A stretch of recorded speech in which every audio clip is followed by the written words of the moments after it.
औज़ुबिल्लाहिमिनश्शैतानिर्रजीम बिस्मिल्लाहिर्रहमानिर्रहीम अस्सलाम वालेकुम। बच्चों मैं उम्मीद कर रहा हूँ कि आप सब खैरियत से और आप सबको वेलकम एक मरतबा फिर second year biology MCQs discussion class में। स्टूडेंट्स इससे पिछले वीडियो लेक्चर्स में हम चैप्टर नंबर 1 से लेकर चैप्टर 5 तक समझ चुके। वो वीडियोस आपको इसी चैनल की प्लेलिस्ट एमसीक्यूज डिस्कशंस में भी मिल जाएंगी अगर आपने अब तक वो वीडियोस नहीं देखी। और आप अगर इस चैनल को सब्सक्राइब कर देंगे तो जैसे ही नई वीडियो अपलोड की जाएगी फ़ौरन आपके पास नोटिफिकेशन आ जाएगा और आप इत्मीनान के साथ बैठकर पढ़ सकते हैं। आइए बेटा चैप्टर नंबर 6 की तरफ बढ़ते हैं। और चैप्टर नंबर 6 में हमारे पास जो एमसीक्यूज दिए हुए हैं उनको हम सॉल्व करने की कोशिश करते हैं। सबसे पहला एमसीक्यू बेटा इस वक्त जो हमारे सामने मौजूद है वो है cell use to make protein. इनमें से किसका इस्तेमाल किया जाता है प्रोटीन बनाने के लिए। हम बुक के पेज नंबर पर चलते हैं एक मतलब फिर, ताकि जब हम बुक रीड करते हैं तो हमारा कॉन्फिडेंस बढ़ता है कि वाकई जो चीज़ें हम पढ़ रहे हैं सर वो पेपर में किस तरह से पूछी जाती हैं। तो पेज नंबर 155 की तरफ बेटा अगर मैं आपको लेकर जाऊं तो पेज नंबर 155 पर हमारे पास देखिए एक हेडिंग लगी हुई है, cell use RNA to make protein.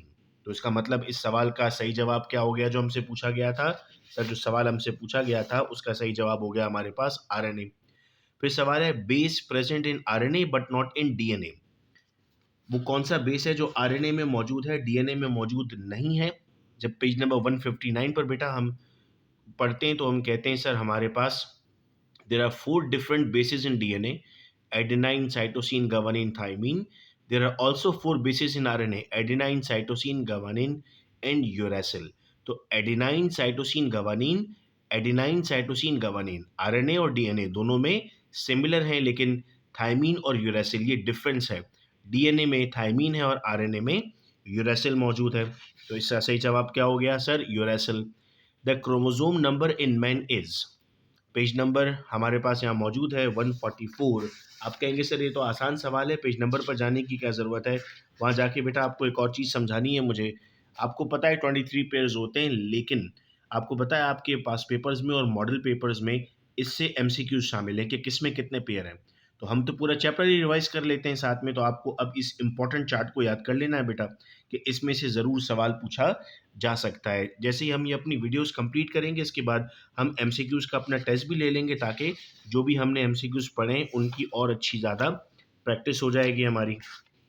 आइए बेटा अगले सवाल की तरफ बढ़ते हैं। अगला सवाल है one complete turn off DNA contain, कितने न्यूक्लियोटाइड्स होते हैं। सर हम फिर बुक के पेज नंबर की तरफ बढ़ते हैं ताकि हमें बात हमेशा के लिए याद रह जाए। पेज नंबर 151 यहाँ पर मेंशन किया गया।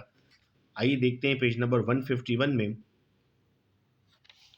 हमारे पास ये बात जो मौजूद है। सवाल हम फिर रिपीट करते हैं। One complete turn off DNA contain how many number of nucleotides. और जब हम स्ट्रक्चर ऑफ डीएनए की तरफ आते हैं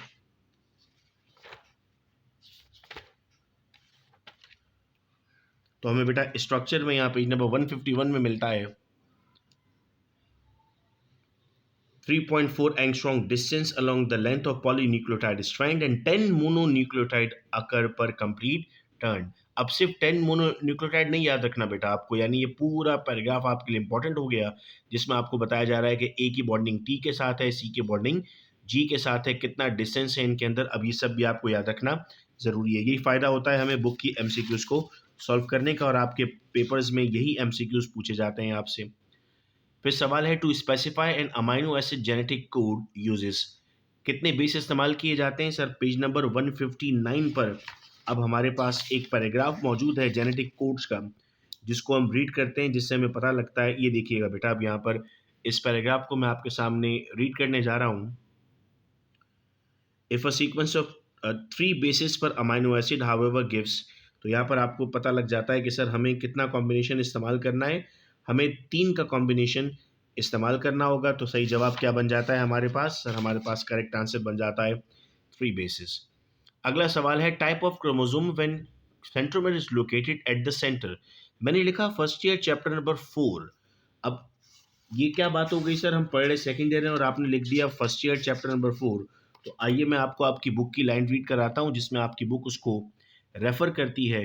recall that according to position of centromere there are 4 types of chromosomes: metacentric, sub metacentric, telocentric and acrocentric, as described in chapter number 4 of class first year. यानी आप जब अपनी इंटरमीडिएट पढ़ रहे होते हैं और टीचर जब आपको पढ़ा रहा होता है तो ये उसकी रिस्पॉन्सिबिलिटी है कि कुछ आपको एक्स्ट्रा बातें भी वो बताता है जो आपके सिलेबस का पार्ट तो नहीं होती, लेकिन आपके लिए जानना ज़रूरी है। मैं उम्मीद करता हूँ कि आपने जिस भी टीचर से पढ़ा उसने ज़रूर आपको बताया होगा कि जब टाइप ऑफ क्रोमोसोम जिसमें सेंट्रोमेयर सेंटर में लोकेटेड होगा उसे मेटासेंट्रिक कहते हैं। अगला सवाल है, which triple base sequence do not decode isoleucine amino acids. कुछ बच्चे ये पूछते हैं सर एमसीक्यूज आते कहाँ से हैं।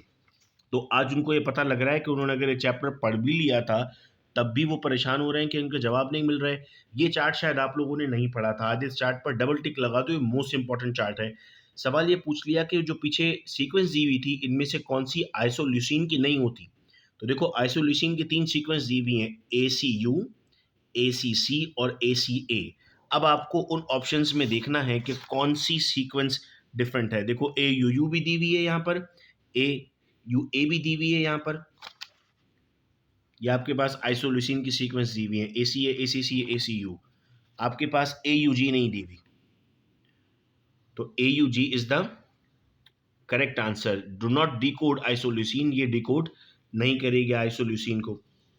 Which one of the following is true statement for the translocation regarding the chromosomal aberration? अब पेज नंबर 161 की तरफ बेटा हम बढ़ते हैं और पेज नंबर 161 पर हमारे पास ये लाइन बिल्कुल क्लियर लिखी हुई है, the transfer of segment of chromosome to a non homologous chromosome is called as translocation. तो इससे डायरेक्टली हमारे पास आंसर क्या बन जाता है, ट्रांसलोकेशन आता है। नेक्स्ट है, which statement is not true for sickle cell anaemia. आइए पेज 163 पर देखिए, मैंने यहाँ मेंशन किया हुआ है हेरिटेबल डिसऑर्डर भी है, ठीक है, ऑक्सीजन सप्लाई डिस्टर्ब होता है। देखो यहाँ क्या लिखा हुआ है, one molecule of valine occurs in place of glutamic acid.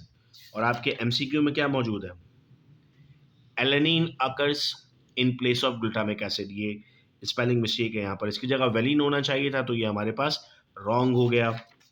Next आइए, लास्ट क्वेश्चन है हमारा इस चैप्टर का, विच statement is not true for transcription during gene expression. Page number 157 पर जब आप जीन एक्सप्रेशन को रीड करते हैं तो आप यहाँ पर पढ़ते हैं बेटा कि हमारे पास लिखा हुआ है RNA पॉलीमरेज, और यहाँ ऑप्शन में आपको क्या दिया गया है, DNA पॉलीमरेज। तो ये एक्चुअल में हमारे पास गलत ऑप्शन हो गया, तो ऑप्शन नंबर बी हमारे लिए इस सवाल का सही जवाब हो गया। मैं उम्मीद करता हूँ बेटा कि आपको ये चैप्टर भी क्लियर हो गया। इंशाल्लाह अगले वीडियो लेक्चर में हम चैप्टर नंबर 7 सेल साइकिल को डिस्कस करेंगे।